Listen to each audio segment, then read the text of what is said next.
Hey guys, how's it going and welcome back. So today I'm going to show you guys how to change the strings on your acoustic guitar.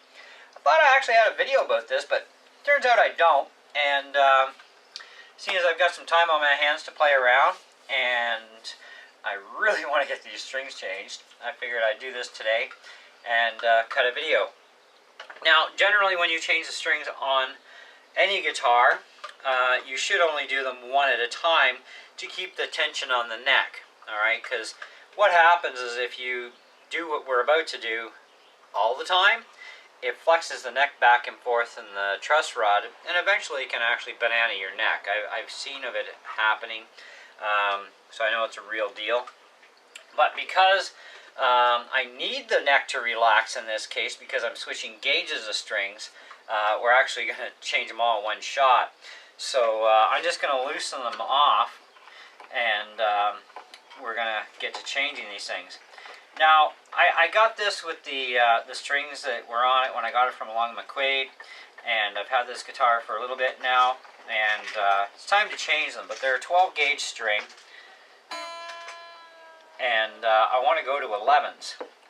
So that's another reason why I need the neck to relax on me, so that when I re-pull it back up, it'll hopefully, what I'm hoping happens, it'll actually give me that little bit of extra lower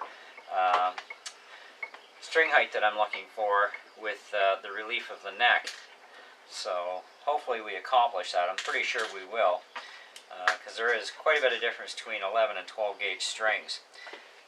The other reason I'm also changing them now too is I'm getting a little bit frustrated with the tuning stability, because whoever did restring this thing, the E and the A have way too many winds on them, and it's just a horrible mess too, and that's nothing but a pain in the neck.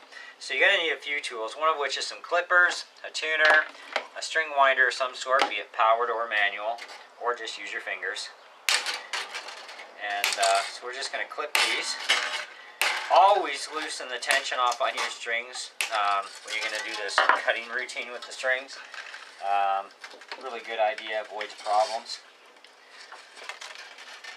Oh, I see somebody's really made a mess here. Okay, that one's off.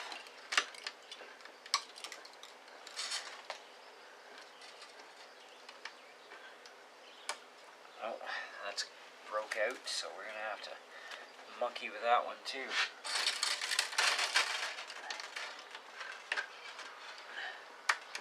Oh, I see how they've done it. They've done it to try and lock the strings. That's why they're folded the way they are. If you really want to lock your strings that bad, get locking tuners. Because otherwise it's a pain in the neck to get these back off.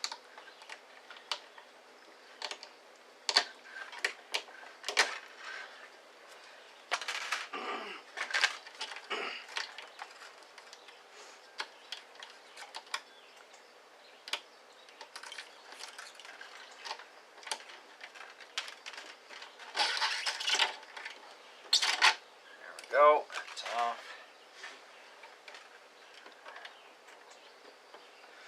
Let's see if I can get this from in behind.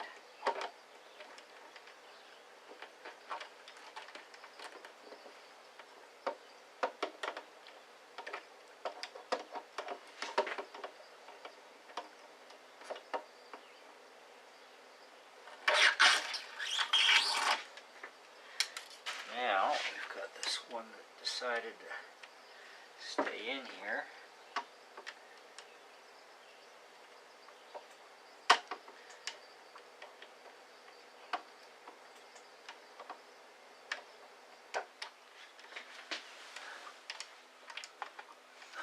Little piece of string we gotta get out. There we go, that's out.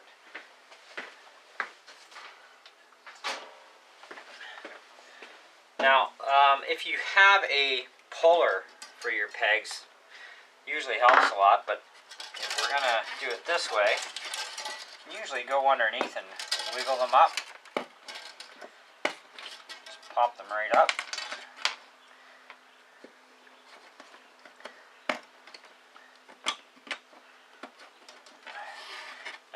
to do is keep my pegs in the same order in which they came out too, because strings will groove your pegs. So you want to try and get them to go back in the exact same place. You can put them in an organized pile and line them up. That's one way of doing it. Or just do it this way. Okay.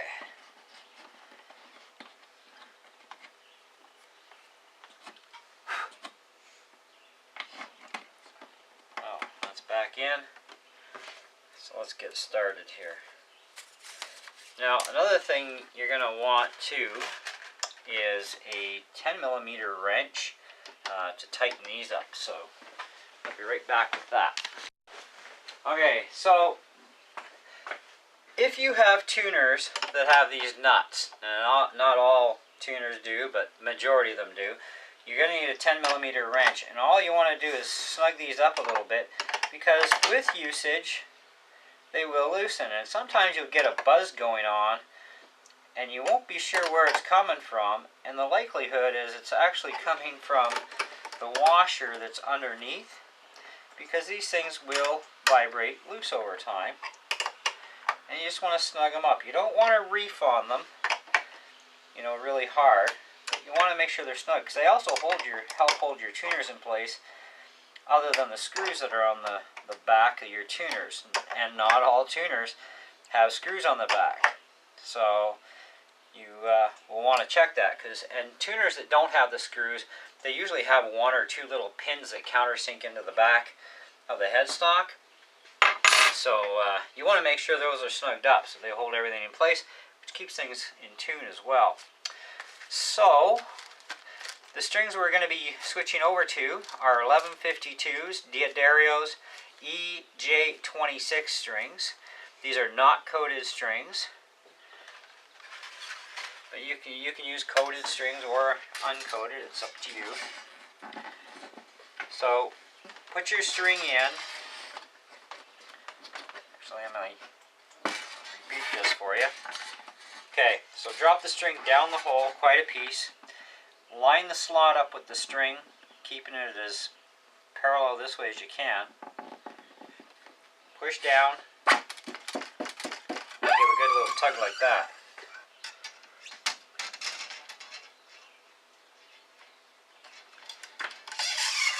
Try and line your tuner up so everything stays straight. Now, what I like to do is come across, and I usually go to about the 5th fret. Okay, and I use my full hand width too.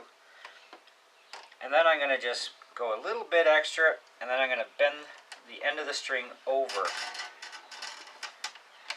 Then I'm going to hold it off to the side a bit here.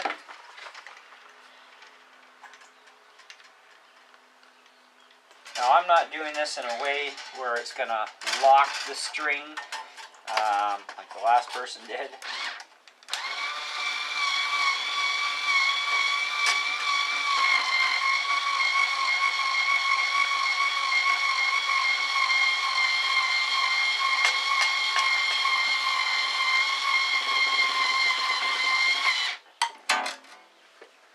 And so we've got an easy 2 to 2.5 winds on there.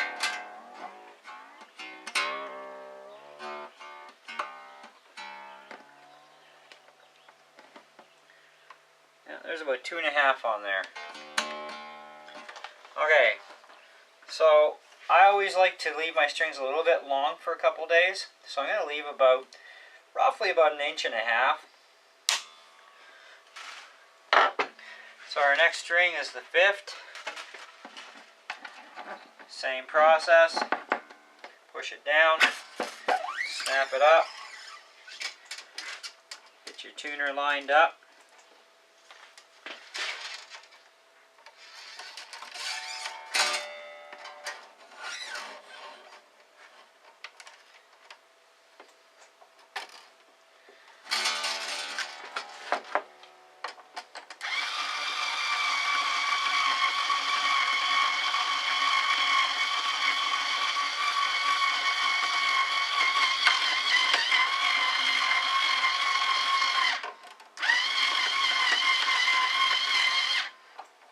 Now the other thing I should mention that's important too is to push down toward the bottom on a bit of an angle at the same time you're pulling up, okay?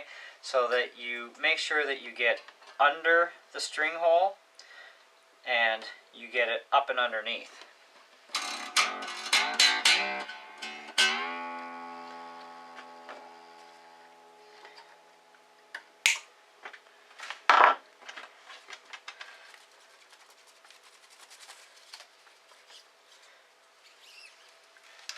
Okay, so our next one is our fourth, so that's going to be our black one.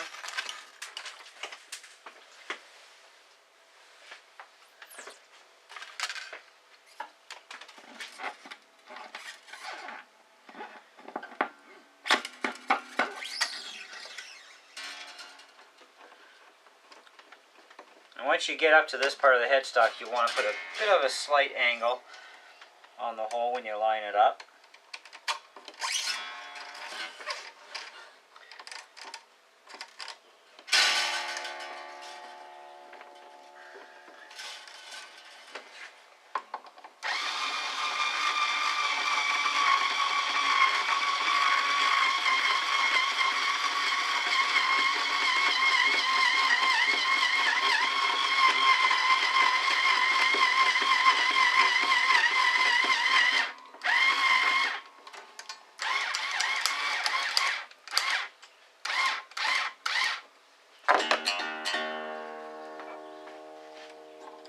Now I will be doing a video for you guys soon on installing and how to actually properly string up locking tuners, because I've ordered in a couple of sets for a couple of acoustics. I thought, oh, I'm going to try these lockers out, because one of my customers, I just recently did his guitar, he had some Fender locking tuners, and I was actually quite impressed with them, though I didn't order Fender ones. But just the same, I figured I'd give them a shot and see how well they actually do. Okay, this is going to be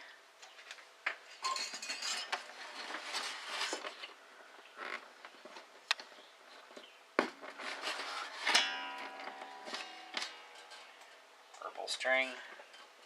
Purple is our second. Yeah. Actually jumped ahead of string. So we'll leave that dangling out for now.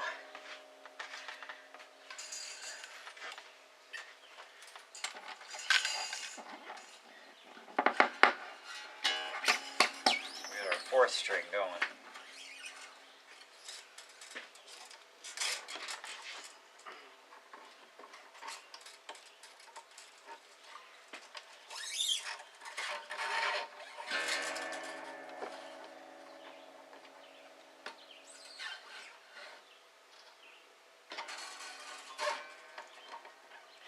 Now when you get to the thinner strings, you may or may not want a little bit of extra excess string.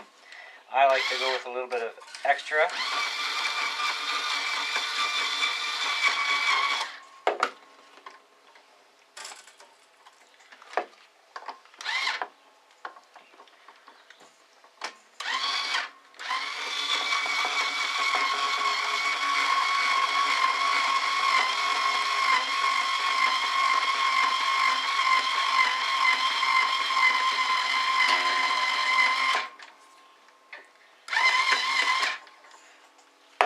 Going with a little extra string on your thinner strings will actually prevent string slippage. Because let's face it, not all tuners are the best, but a lot of tuners actually, the way they're drilled and the bevels are done, some of them actually lock in really good. So you don't have to worry about slippage, where others may not work so good. So that's another thing you might want to keep in mind when you're stringing your guitar up and you don't have locking tuners, or you're not going to use the lock method. But even using the lock method, it's not 100% fail-safe when it comes to being able to keep everything locked in place. So keep that in mind too. you still have to have a few extra winds on your thinner strings regardless. So right about here, and our little extra here. And we'll curl it that way.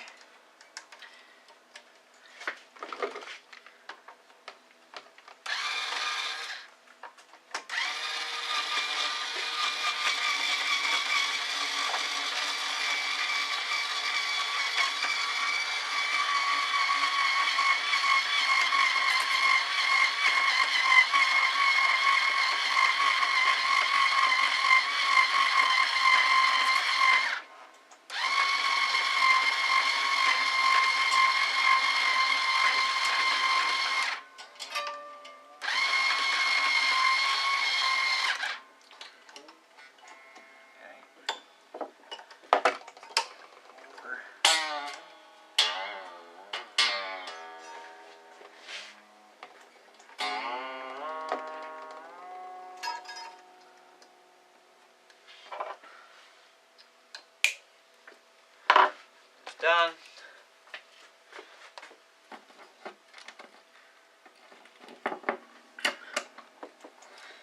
And our last one. Now, when you are stringing your guitar up too, try and have some sort of a neck support going on, and put something underneath the far end of the body here. I've got actually a couple of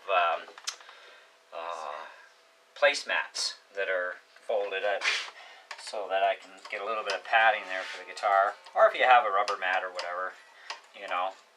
So normally I just lay an actual towel or blanket down when I'm working on guitars, whether they're mine or somebody else's, so I can protect the body properly. But for this is just my beater guitar, so I figure, well, we'll just use a couple of placemats today.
Alright, so now our guitar is strung. We want to grab a tuner. I'm going to give the strings a couple of little yanks, just to give them a little bit of a stretch.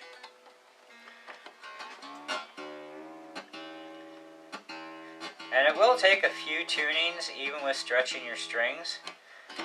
I usually stretch them once or twice, and then a couple of tunings later, and good to go.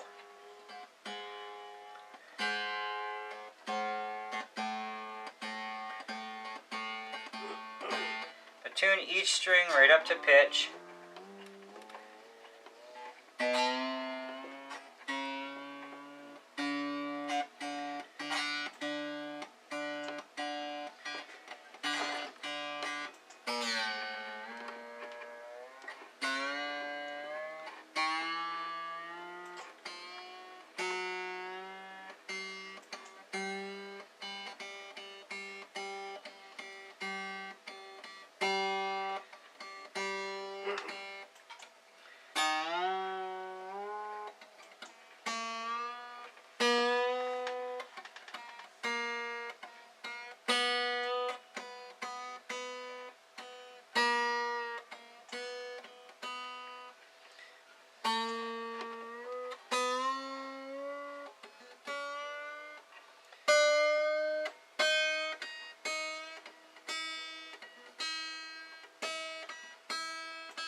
And back to the start again.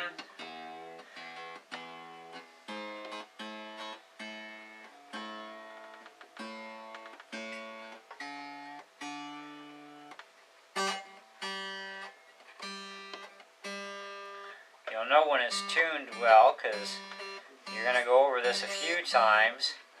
And each time you get closer and closer to the string staying on pitch. So now our E is almost staying.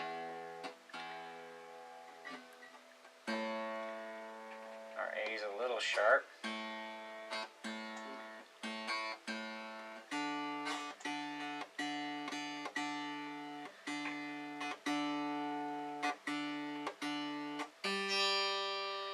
G is staying pretty good.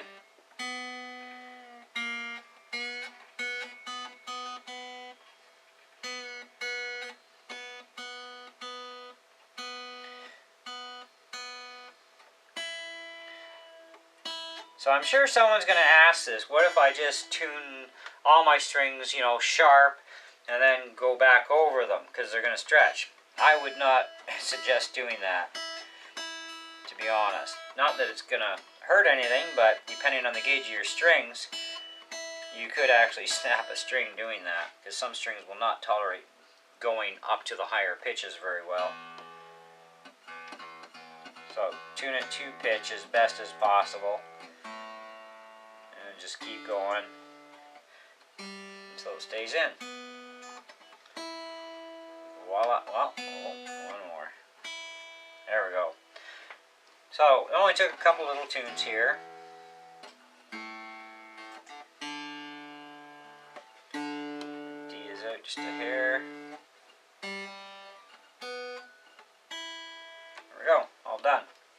And that is how you change the strings on your acoustic guitar. Now this is a guitar that uses a pin bridge. There are guitars like my Takamine GD30. It has a pinless bridge, which means no pins. It goes through slots in the back of the bridge, and away you go. So you basically have two different types nowadays, generally. There are other types of systems where you have that, you know, especially on cheaper guitars, but I've seen that on a couple of expensive guitars. It's like a bar that comes across and there's a slot, it kind of hovers and then goes over top of a separate bridge. There's that style too, and you know, so you get the general idea on how to restring, but doing this on a pin bridge, this is how it's done on the majority of guitars for many years, decades, and definitely even today, you know, we're still doing pin bridge and pinless bridges alike. But yeah, so that's how it's done. So let's take a look and see how we did. And it looks like I got what I was after. I got it a little bit lower, so the neck relaxed right where I needed it to. So I'm all good to go.